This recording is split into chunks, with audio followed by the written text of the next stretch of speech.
Subscribe and share my channel Sudarsana. ఓం శ్రీ గురు దత్తాత్రేయ స్వామినే నమః. శ్రీ గురుభ్యో నమః. కార్తవీర్యార్జునునకు దత్తప్రభువు సప్తోదాహరణి అను ప్రబోధకములైన 7 కథలు వినిపించుట. అందులో 7వ కథ బ్రహ్మజ్ఞాని గాథ. ప్రతిష్టానపురంలో బ్రాహ్మణ దంపతులున్నారు. వారికి చాలా కాలానికి కుమారుడు కలిగాడు. ఆ కుర్రవానికి ఉపనయనం చేశారు. అతడు ఎప్పుడూ ఒంటరిగా ఉండేవాడు. మాట్లాడడం కానీ ఆటలాడడం కానీ చెయ్యలేదు. ఎవరి వద్దకు వెళ్ళడు, స్నానం చెయ్యడు. బాలుని ప్రవర్తన అసాధారణంగా ఉండేది. విష్ణుదత్తుని పేరు ప్రఖ్యాతులు విని తండ్రి ఆ కుమారుణ్ణి విష్ణుదత్తుని దగ్గరకు తీసుకువెళ్ళి ఆ కుర్రవాణి పరిస్థితి అంతా చెప్పి ఎలా అయినా పిల్లవాణిని మార్చమని విష్ణుదత్తుణ్ణి కోరారు. విష్ణుదత్తుడు ఆ కుర్రవాడిని పరిశీలనగా చూసి అతని విచిత్ర ప్రవర్తనకు గల కారణాన్ని గ్రహించాడు. నీవెవరువు, ఎలా వచ్చితివి అని కొన్ని ప్రశ్నలు ఆ బాలుని విష్ణుదత్తుడు అడిగాడు. సర్వము నేనే, నేను లేని తావులేదు, సర్వవ్యాపకుడను, సత్యుడను, అద్వితీయుడను, నీ వంటి వారు మాత్రమే నన్ను సరిగా గ్రహింపగలరు అని ఆ బాలుడు సమాధానం చెప్పాడు.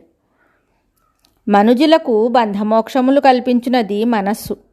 నీకు ఈ లోకమున భయమెందుకు? నీ తల్లిదండ్రులకు ఆనందము కలుగునట్లు వారి వద్ద కొంతకాలం ఉండుము అని విష్ణుదత్తుడు ఆ కుర్రవానికి బోధించెను.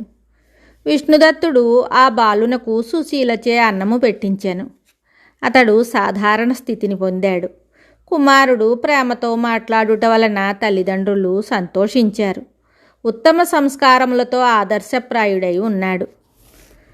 తల్లిదండ్రులు జీవించి ఉన్నంతకాలము వారితో ఉండి చివరకు సన్యసించెను. తన్ను తాను తెలుసుకొనుటకు, ఆత్మజ్ఞాని అగుటకు ఎక్కడకు పోనక్కరలేదు. సకలము తనలోనే ఉన్నదని గుర్తించవలెను. పై 7 కథలు బృహస్పతి ఇంద్రునకు చెప్పెను. శ్రీ దత్తప్రభువు తాను చెప్పిన పై 7 కథలు శ్రద్ధాభక్తులతో వింటున్న కార్తవీర్యార్జునునితో నీవు ఈ కథలన్నింటినీ వాటిలోని ముఖ్య భావములను గుర్తించగలిగితివా అని ప్రశ్నించాను. శాస్త్రము దేనినైనను మొదటనే సంశయించరాదు, దానిని ఆచరించవలెను, ఫలితమును పొందవలెను, కానీ అనవసరముగా సంశయము కూడదు అని దత్తాత్రేయుడు కార్తవీర్యార్జునునకు చెప్పాను. ముముక్షత్వము గురించి దత్తప్రభువు అర్జునునికి ఇలా చెప్తున్నారు. లోకమున ఉన్న వస్తువు ఒక్కటే, దానికి పేరు లేదు, రూపము లేదు, అది సదా ఒక్కటే. దీనిని నిర్వచించలేము, దీనిని తెలియలేము. అది ప్రకాశవంతమైనది. అజ్ఞానులకు చెప్పుటకు దీనికి ఒక పేరు, రూపము కల్పన చేయబడినది. నిర్గుణ బ్రహ్మకు నామరూపములు లేవు. అది తెలుసుకొనుటకు నామము అవసరమైనది. సత్యము, జ్ఞానము, సత్తు, చిత్తు, ఆత్మ, పరమాత్మ, నిత్యము, అద్వితీయము మొదలగునవి బ్రహ్మమును గురించి తెలియజేయనవి. సకలము ఆత్మస్వరూపమే. జీవాత్మ, పరమాత్మ ఒకటే అయి ఉన్నవి. ప్రకృతి పురుషులు సర్వవ్యాపకులై ఉన్నారు. పురుషుని యొక్క శక్తియే ప్రకృతి. ప్రకృతి పురుషుల సమైక్య రూపమే పరబ్రహ్మము. కోరికలతో కర్మలు చేయరాదు.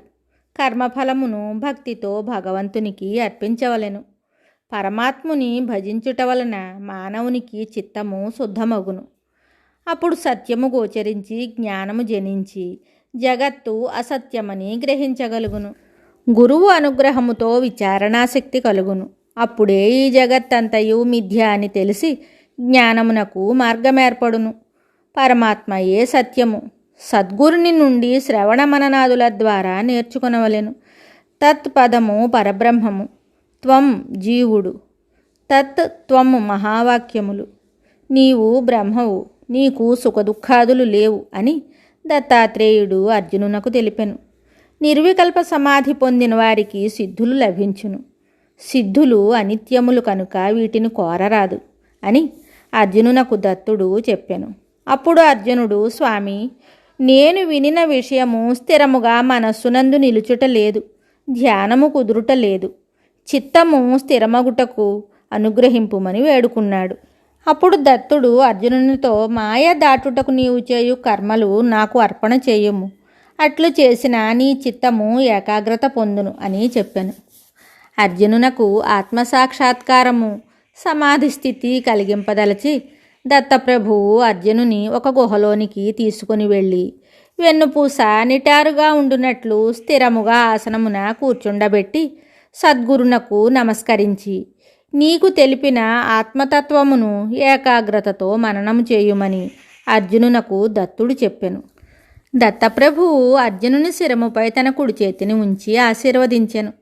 అర్జునుడు దత్తప్రభువు చెప్పినట్లు చేసి సమాధి స్థితి పొందెను. తన గురువైన దత్తుని కృప ఉండుటచే అర్జునునకు సమాధి స్థితి త్వరలో కలిగినది. 1 సంవత్సర కాలము అర్జునుడు ఆ సమాధి స్థితిలోనే ఉన్నాడు. క్రమముగా అతనికి దేహస్మృతి కలిగినది. అర్జునుడు దత్తాశ్రమమునకు వచ్చి దత్త భగవానుని దగ్గరగా కూర్చుండెను. అర్జున, సమాధి స్థితిలో అనుభవములు జ్ఞప్తిలోనున్నవా? తృప్తి కలిగినదా? చెప్పగలవా అని దత్తుడు అర్జునుని అడిగాను. ఆత్మతత్వమును భావన చేయుచుండగా జాగ్రత్తావస్థ సుషుప్తి అవస్థ త్వరలో వచ్చెను. ఆనందమును అనుభవించుచుంటిని. కాలము తెలియలేదు. నా ప్రారబ్ధ కర్మ నా దేహస్మృతి కలిగించినది. ఐహిక వాంఛలు నశించినవి. అంతటా స్వయం ప్రకాశమగు చిదాత్మను దర్శిస్తున్నాను అని అర్జునుడు చెప్పాడు. నిత్యకృత్యములను తీర్చుకొని మరలా గుహలోనికి వెళ్ళి సమాధి అనుభవమును పొందుమని అర్జునునకు దత్తప్రభువు చెప్పెను. అర్జునుడు దత్తుడు చెప్పినట్లు చేశాను. దత్తుడు అర్జునునితో, అర్జున, నేను నీవు ఆచారములను పాటించిన అవసరము లేదు. నీవు చక్రవర్తివి కనుక సనాతన సాంప్రదాయములను పాటించుము, ధర్మముగా పరిపాలించుము, ప్రజల క్షేమమునకై యత్నించుము, పితృదేవతలను వేదవేత్తలను తృప్తిపరచుము, రాజ్యమేలునప్పుడు గురువునైనా నన్ను స్మృతి అందుంచుకొనుము, ఎన్నిసార్లైనను ప్రేమతో వచ్చి నన్ను చూస్తూ ఉండుము అని బోధించెను. యజ్ఞములు చేసి దేవతలను సంతుష్టిపరచుము, బ్రాహ్మణులకు దానములు సమర్పించుము, పితృదేవతలకు శ్రాద్ధకర్మలు ఆచరించుము, గురువును విశ్వాసముతో సదా స్మరించుము అని చెప్పి కార్తవీర్యార్జునునికి సెలవు ఇచ్చి ఇంటికి పంపాను. 1 సంవత్సరము తరువాత మాఘమాసములో కార్తవీర్యార్జునుడు దత్తుని దర్శనము చేసుకొనెను. మాఘమాస స్నాన ఫలితము గురించి దత్తుడు అతనికి వివరించాను. మాఘమాసమున మకర రాశిలో సూర్యుడు తిరుగుచున్నప్పుడు నదులలో స్నానములు చేయుట వలన పాపములు నశించును. 7వ కథ సంపూర్ణము. మరిన్ని విషయాలతో మళ్ళీ కలుద్దాం. శుభం. Subscribe and share my channel Sudarsana.